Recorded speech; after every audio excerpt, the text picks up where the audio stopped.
Kita ke informasi pertama di Kompas Siang, Saudara. Tersangka pembunuhan berencana Brigadir Yosua dan perintangan penyidikan Irjen Verdi Sambo mengajukan banding atas vonis pemecatan Komisi Etik Polri. Sidang banding akan dilakukan minggu depan karena memo banding Verdi Sambo telah ditandatangani Kapolri.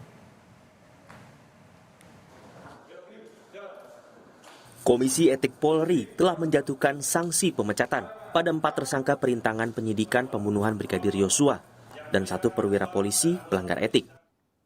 Mereka adalah mantan Kadif Propam Polri, Irjen Verdi Sambo, lalu Kombes Agus Nurpatria, mantan Kepala Detasemen A Biro Paminal Div Propam Polri, Kompol Cuk Putranto dan Kompol Baikuni Wibowo, keduanya bertugas di Divisi Propam Polri. Terakhir ada nama mantan Wakil Direktur Kriminal Umum Polda Metro Jaya, AKBP Jerry Siagian. Kelima polisi yang dipecat mengajukan banding atas putusan Komisi Etik Polri. 2 pekan usai putusan Komisi Etik, Irjen Verdi Sambo akan menjalani sidang banding etik pekan depan.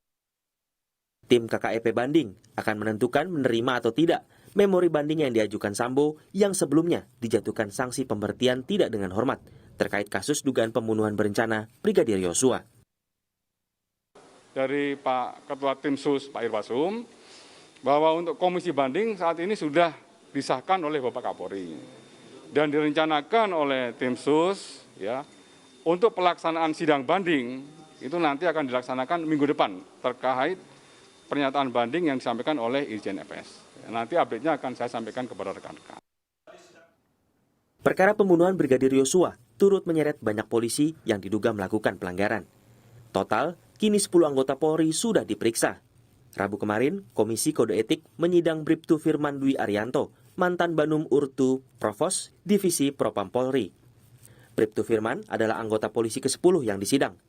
Firman diduga tidak profesional dalam melaksanakan tugas.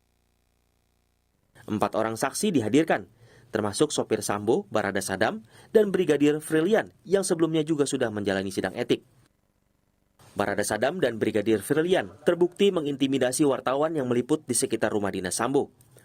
Frilian disangsi demosi 2 tahun, sedangkan Sadam didemosi 1 tahun. Tim Liputan, Kompas TV.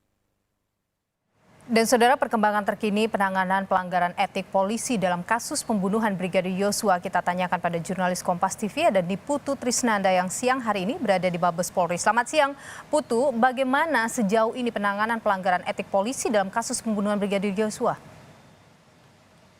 Ya, selamat siang Nilu dan juga saudara. Sampai dengan saat ini mengingat masih tercatat ada 28 anggota Polri yang dinyatakan atau masuk dalam kategori terduga melakukan pelanggaran etik, tentu saja sampai dengan saat ini dan juga beberapa waktu ke depan Polri dalam hal ini masih akan terus melanjutkan sejumlah rangkaian dari pemeriksaan dan juga tentunya sidang etik di kawasan Mabes Polri.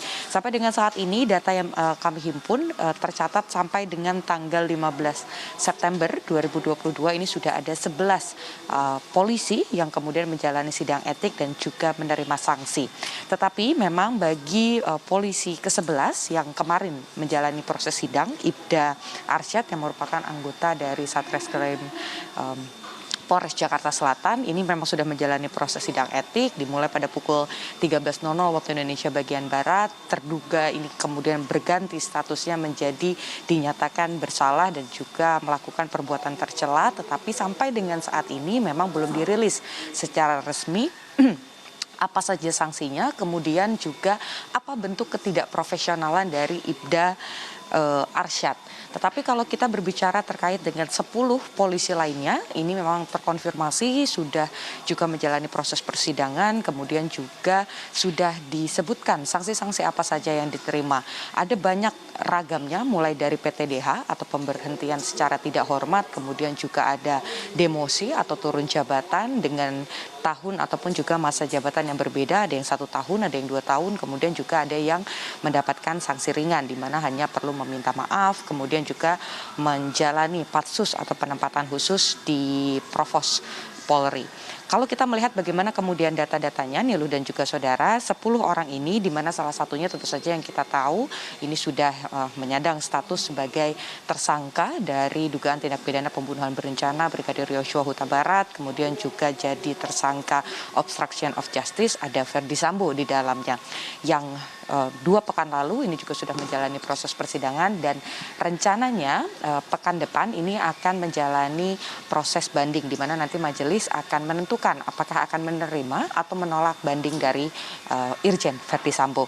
Kemudian juga kalau kita berbicara soal sanksi, ini ada 5 polisi yang sudah menerima sanksi PTDH atau pemberhentian secara tidak hormat, mulai dari Ferdi Sambo, kemudian ada Kompol Cuk Putranto, ada juga Kompol Baikuni, ada juga Kombes Agus, dan juga ada yang terakhir yang terbaru adalah AKBP Jerry Raymond Siagian. Bukan hanya kemudian bagaimana tidak menangani kasus dari laporan adanya dugaan pelecehan dan juga kekerasan yang berujung pada upaya ataupun percobaan pembunuhan yang sebelumnya ini diterima oleh Polres Jaksel dan kemudian sempat naik penyidikan juga ditangani oleh Polda Metro Jaya, tetapi juga ada hal-hal lain di mana beberapa diantaranya kemarin dikonfirmasi juga terkait dengan aktivitas untuk mengumpulkan LSM ataupun juga organisasi-organisasi agar terbentuk atau ada opini publik yang memberikan dukungan kepada Putri Chandrawati yang saat ini juga sudah menyandang status sebagai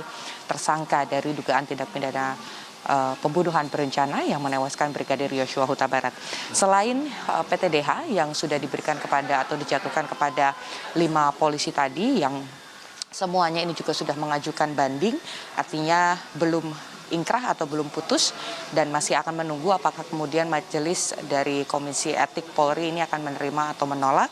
Kami masih menunggu kapan jadwal pastinya dan kemudian siapa-siapa saja majelis komisi yang nantinya akan di ACC dalam tanda kutip atau akan disetujui oleh Kapolri untuk memimpin sidang. Ada juga sanksi lain, demosi, total ada 4 polisi yang menerima sanksi ini seperti yang tadi sudah dijelaskan di awal bahwa sanksinya ini beragam, ada yang demosi 2 tahun dan juga ada demosi 1 tahun. Dan yang terakhir adalah Patsus, ini sudah selesai 28 hari ditahan di Provos dan juga harus meminta maaf kepada institusi, kepada Kapolri dan tentu saja kepada pihak-pihak ataupun korban yang dirugikan. Sudah dipatsuskan selama 28 hari, jadi 1 polisi atas nama Pujiarto ini juga tidak harus menjalani penahanan lagi atau penempatan khusus, artinya sudah selesai masa hukumannya. Total sampai dengan saat ini tercatat masih ada yang terkait dengan kasus penanganan dari pembunuhan Brigadir Yosua, ada 28 polisi, di mana 7 diantaranya ini merupakan tersangka obstruction of justice. Sebelumnya juga Kadif Humas Mabes Polri ini menyebut sanksi dari etik sendiri memang beragam, mulai dari sanksi berat, ada sanksi ringan dan juga ada sanksi-sanksi lainnya yang nantinya juga pasti akan menjadi pertimbangan. Apakah memang ini hanya berkaitan dengan penanganan dari kasusnya saja? Kalau kami lihat bagaimana jalannya persidangan-persidangan sebelumnya memang tidak, karena kalau kita lihat di kasusnya Jerry Raymond Siagian bagaimana kemudian aktivitas lain ketika memang masih menyandang seragam Polri